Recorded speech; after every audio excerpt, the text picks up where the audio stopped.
Hello, everybody. It's Bigfoot, Mr. Rob. It's Friday night. It's about almost 8 o'clock p.m. It's time for another subscriber or emailer encounter story. However, you're getting the Bigfoot Michigan Rob story.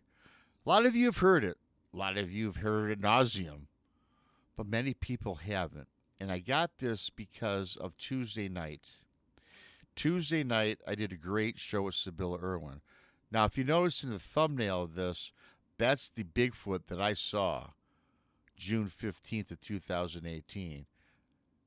We we unveiled that on Tuesday's show, along with five other um, stories. Actually four other stories. Excuse me. Two were Bigfoot, and two were Dogman. If you didn't see my Tuesday night show with Sybilla unveiling my Bigfoot and the four other stories, watch it after this because you will love it. One of the best shows I've ever done. 5 years, 5 years I waited to provide the rendition of my Bigfoot. Right, it was brought to life Tuesday, and the thumbnail for this it's it. There's bigger pictures available, of course, on the Tuesday night show, and also I don't have this video. I don't have my story anywhere on my channel. I've done 200 or 300 podcasts, been interviewed 200 or 300 times in the last 2 years for other people, but I don't have my own. So some of you have heard this, some of you have not. So I'm giving you my story, and do yourself a favor. Think, put those images of this Bigfoot in your head now that it's available as I tell the story. And here we go. June 15th, 2018, Cadillac, Michigan. My girlfriend Cindy and I go to the lake to do some fishing, do some exploring, do some shopping. I rented a cottage and a small boat. The prior morning, upon getting there, we got on Lake Cadillac in the boat about 10 o'clock in the morning. Lake Cadillac is surrounded, it's right inside of the Manistee National Forest. Big wilderness. Lake Cadillac itself is surrounded by very beautiful homes, small business and industry, and the town of Cadillac is a nice place to go, a nice place to visit. Cindy not much of an outdoors person, so she reluctantly to go fishing with me, which is my entire intent behind this trip. We get on the lake. Hour and a half goes by, everybody, and quite frankly, despite the beautiful scenery, Cindy was getting bored because we're not catching any fish, not even getting a nibble, a bite. So I said, okay, hon, you're getting kind of bored. Let's do some exploring about Lake Cadillac. We go about the lake and come up upon this canal. Now, this canal connects to Lake Mitchell. Lake Mitchell, you guys, is another sizable lake, okay? The cool thing about this is that entire forest is the backdrop. Not as many homes or business, little more secluded. So I proceed southwest on Lake Mitchell, and I get to a place that later on I found was called Mitchell Cove. And I slow up the boat, and we start drifting 90 feet from the shoreline. And I said, hey, Cindy, honey, I'm going to get our tackle together. We're going to restart our fishing. She's like, okay. So she's looking out into the forest or looking about. It was a beautiful day. Blue sky, high orange sun, a beautiful green backdrop, as I said. Just an awesome day. So I'm taking care of the tackle, and then Cindy says to me, hey, Rob, I think someone's throwing rocks at the boat. I'm like, what, hon? Rocks? So I look up, I look to shore. We're pretty close to shore, 90 feet, but there's nobody there. I'm like, okay, well, I don't think so. Maybe, and now I'm excited, though, everybody, because I think there's some fish jumping around. I said, maybe there, hey, maybe we got a great area to do, to start our fish. Maybe we'll catch some fish. She's like, yeah, okay. About less than a minute later, Rob, she's more pronounced. Someone's throwing rocks at the boat. I'm like, okay. I look up again. There's no one there. I'm a little irritated. I said, honey, let me get the tackle together. I'll join you. There's no one there. And then we can look together. She kind of gave me the old whatever, fine, hurry up, blah blah blah.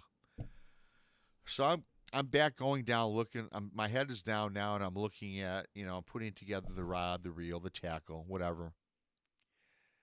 For whatever the reason, everybody, I just happen to look up and I see this object falling out of the sky. Can't quite make it out, but as it comes down closer, it plops 3.5, 4 feet in front of the boat, and it is a rock, everybody. It's about the size of a baseball. I'm like, so I turn to my right to kind of apologize to Cindy. But when I look to my right, Cindy is standing there, ghostly white. You got to remember, it's June 15th.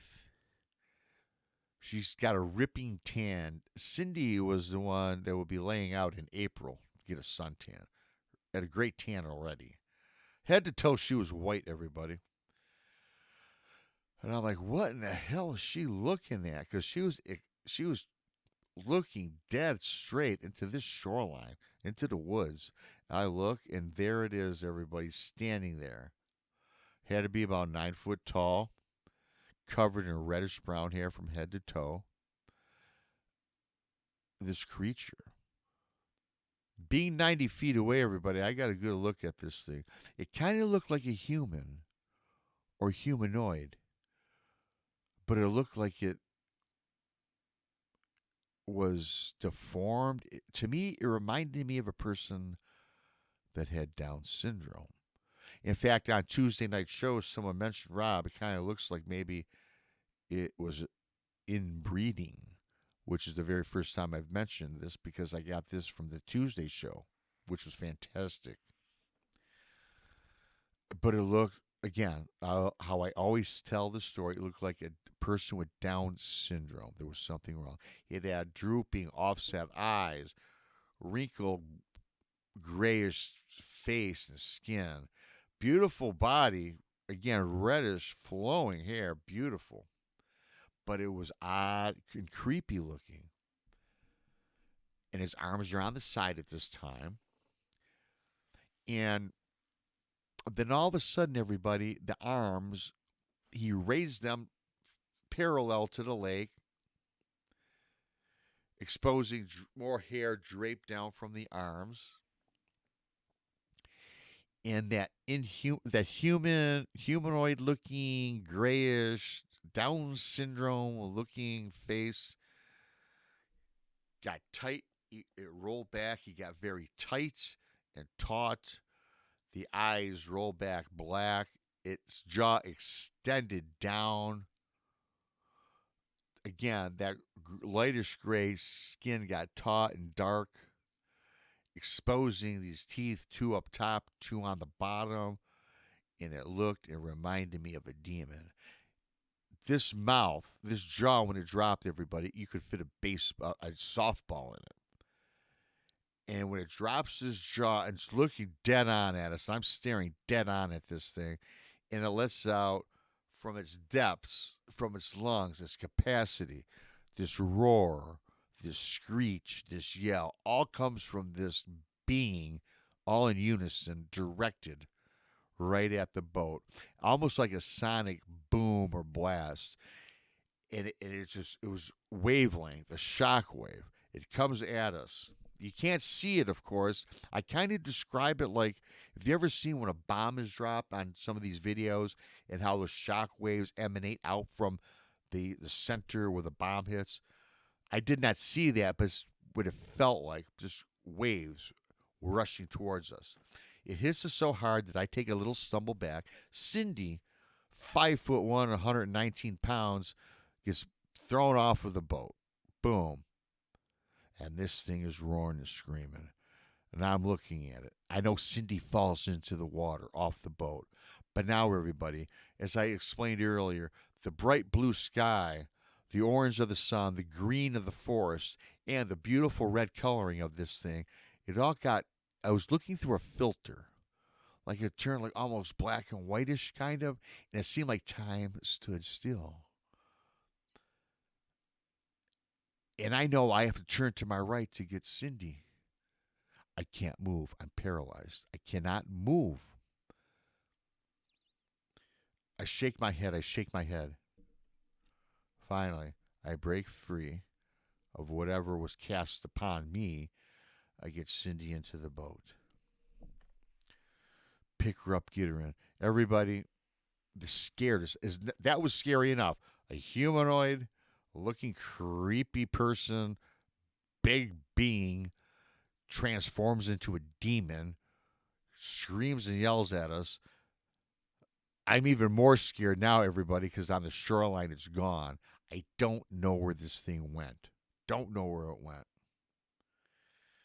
What the hell? Does the thing swim? Is it coming after us? I'm beside myself. I still can't process everything that's just happened to me. And to Cindy, of course. I speed that boat around and I jettison the hell out of there, across Lake Mitchell, through the canal, across Lake Cadillac, to where I launched the boat. I dock the boat. I grab a blanket.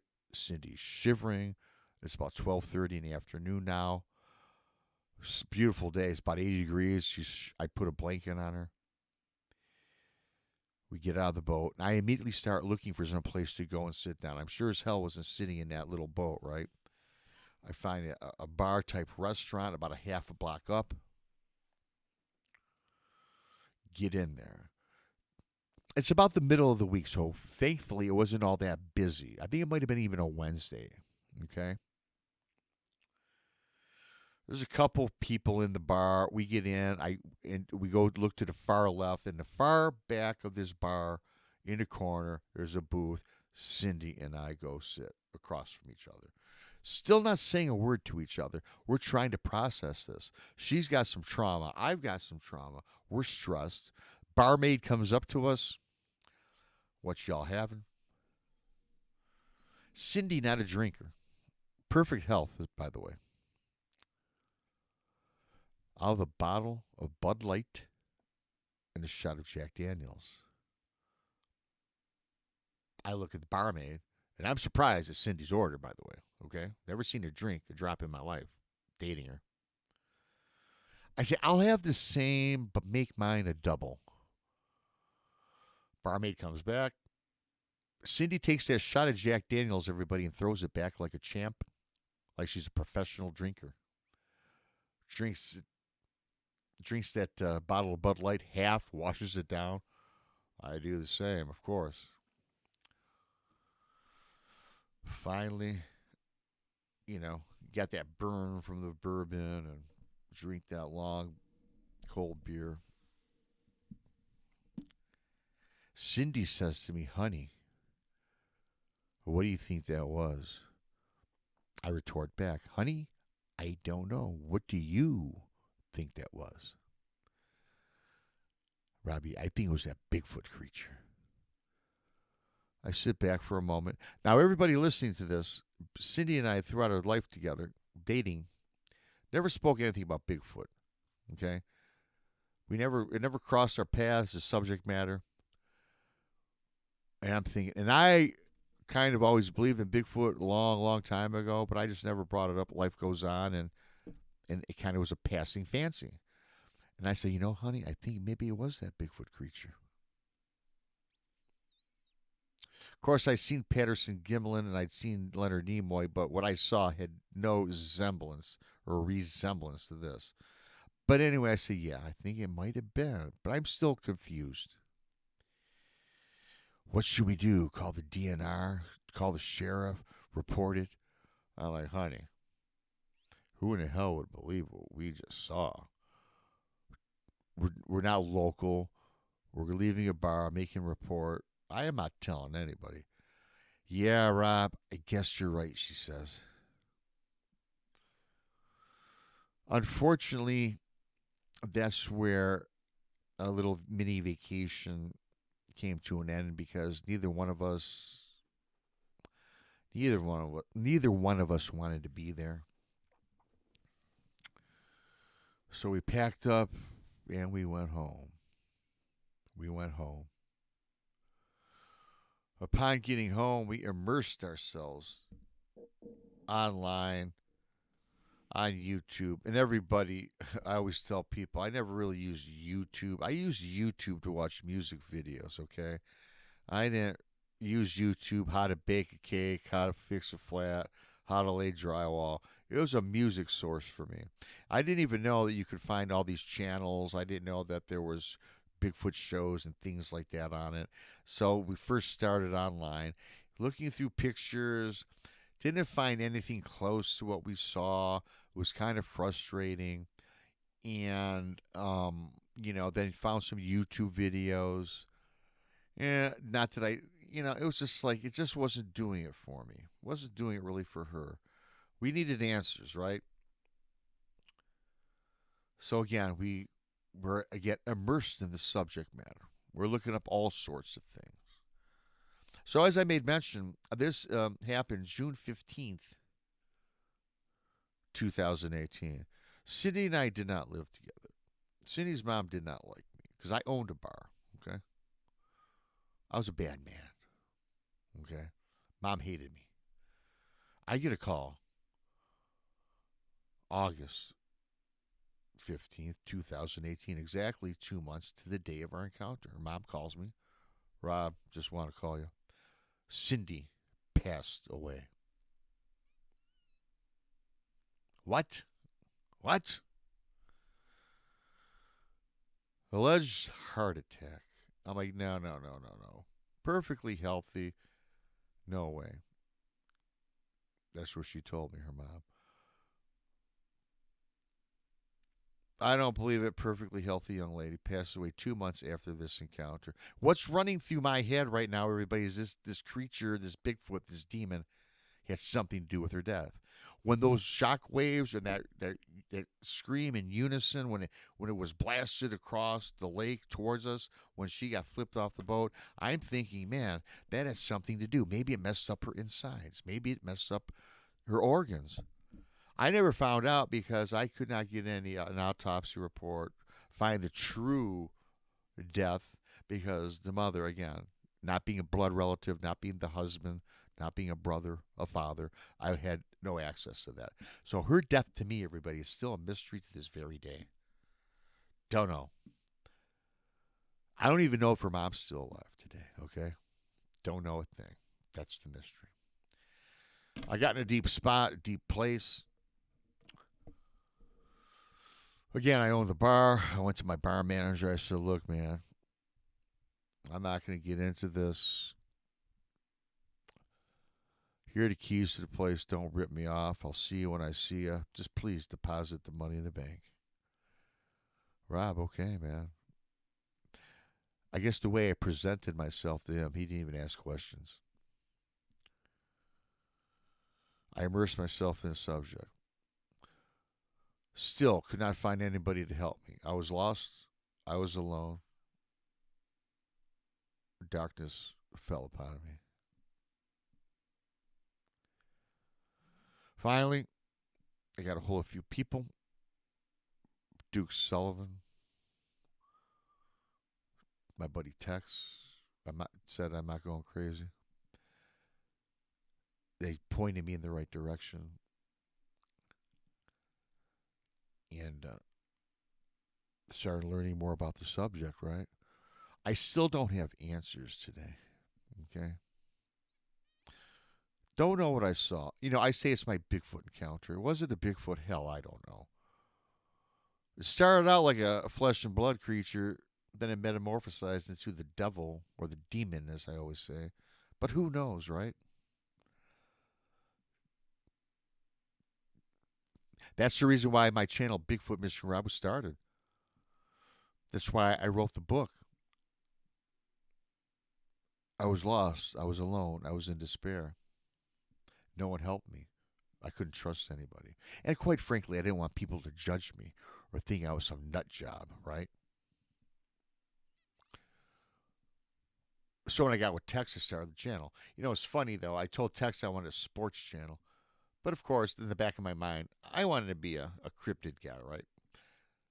Because for me, it's therapy to tell this story. I've told this story probably 1,000 times, and right now I feel better telling it. I feel better that Sybilla Irwin did the great rendition for me to bring this thing to life, this creature, this beast, this being, this inhumanoid, as Barton would say, to life. I always wonder what happened to Cindy, and I always wonder what I saw. So that's why the Bigfoot Mission Rob channel is there. That's why the book is very important to me because those are true cryptid encounters, like the title of the book.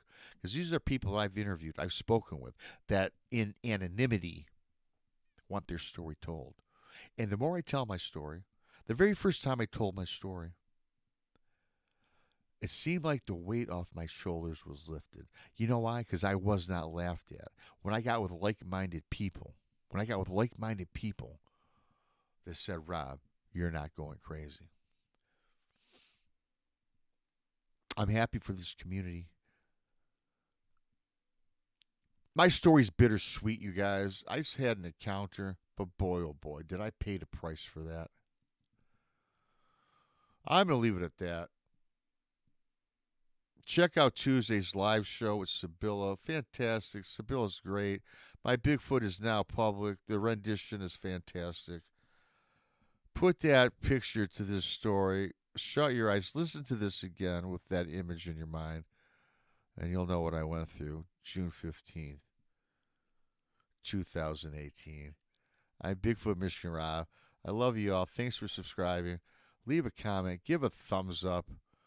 And share me out. Until next time, Bigfoot Michigan Rob's out. Have a great weekend.